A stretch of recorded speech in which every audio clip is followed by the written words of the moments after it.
Hello everyone and welcome back to Granted Gardens. Excuse the fact that I'm like hot and sticky because the sun is starting to set, but it's still hot out here. So today I wanted to talk a little bit about proper ways to attempt to keep pests out of your garden. So here we do our best to try and stick to organic solutions, especially with the plants that are in our garden beds that we eat. And then even more so now, not that it's really any different, but with the chickens right here. So we're trying to stick to natural solutions for fighting pests. I did a video on this last year, but we have a lot of new viewers, so I figured I'd go ahead and do another one. The one thing that is my go-to regularly is neem oil. I figured out this solution from other YouTubers and I've stuck with it. I ordered my neem oil off of Amazon, and the concept behind neem oil is that it does the job. It just requires you to keep up on it. So if you don't start soon and do often, it's not the best solution, but like I said, it's an organic solution, so that's what I try to stick to. So I'll show you the neem oil that I have and how I apply it. So this is the neem oil that I have. Like I said, I think I ordered it off of Amazon. I got it last year. I've got probably about half a bottle left.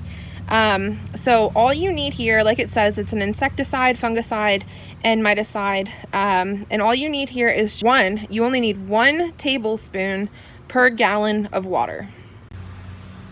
Here I have my 2-gallon sprayer, purchased from Sherwin-Williams, shout out.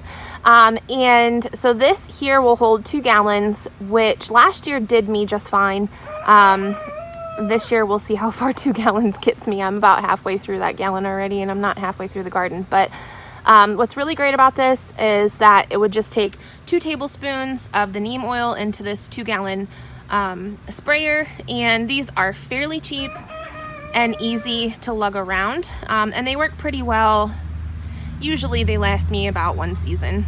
You can purchase all types of sprayers. You can find these at virtually any hardware store or a big box store, but they're really easy to use. For 2 gallons, I mean, it's not hard to lug them around. If you have a hard time getting around the garden, it might be a lot to carry, but for me it worked out really well last year. Granted, if you followed us, our garden was a lot smaller last year, so I'm curious to see how far this gets me today, but I'm working on it, so I'll just show you some of the techniques that I use when applying this. Like I said, I've got 2 tablespoons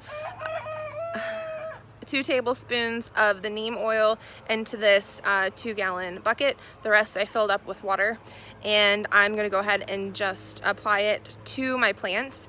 You wanna make sure you do your best to get the tops and the bottoms of the leaves, which is difficult in many cases, especially if you're doing small space gardening, but I'll show you exactly kind of like the techniques and the tricks that I use. So for this area, I sprayed this already. For the majority of this stuff, the bugs haven't quite gotten to it yet, so it's preventative spraying, which is great if you can get ahead of it to keep applying this. I believe it's on like a 5 to 7 day schedule, to just apply like once a week and try and get ahead of the bugs. Now, in other cases, I am behind the ball, like our ground cherries and these tomatillos. Somebody is getting to them. I think these are flea beetles, but they're really hard to see, so it's kind of hard to tell, but they've obviously made their way through a lot of these leaves. So at this point I am trying to get rid of bugs on these, but I just do my best to spray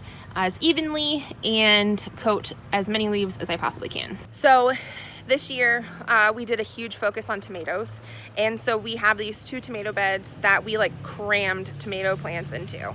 I've talked on my previous videos about the benefits of heavy pruning your tomato plants, and this is really where that comes into play. When you're trying to make sure that you have sprayed every single leaf, top and bottom, it's a lot easier when you heavy prune your tomatoes. Here is our tomato bed number 1, and I will tell you the best trick that there is to start in the back and work your way forward. And like I said, with the heavy pruning, there's far less leaves that I have to spray. Plus it's really easy for me to kind of get down in here with my wand and spray on things. So the reason why I say you want to start in the back and work your way forward, which I already did those ones on the back, is because you'll see here it drips. Neem oil can irritate your skin if it gets on your skin, and you definitely do not want to get it in your eyes. So it's best to start in the back and work your way forward so that you're not reaching through areas that it might be dripping. Now in circumstances where you've got vining plants like these beans behind me, start at the bottom, work your way up, and attempt to kind of like get out of the way while you're spraying the top half to make sure that it's not dripping on you and it's not getting on your face.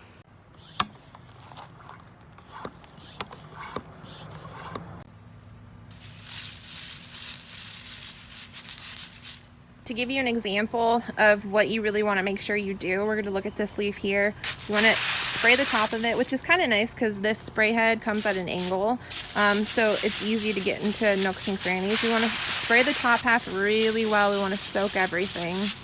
But then you also want to make sure that you come up from the bottom, so if there's any bugs underneath. And while you're doing this, just make sure that your face is well away from what you're spraying so that you're not spraying yourself in the eyes. But you want to make sure that you get that undercoat of that leaf as well. Okay, so 2 gallons got me to here, which is just about half the garden.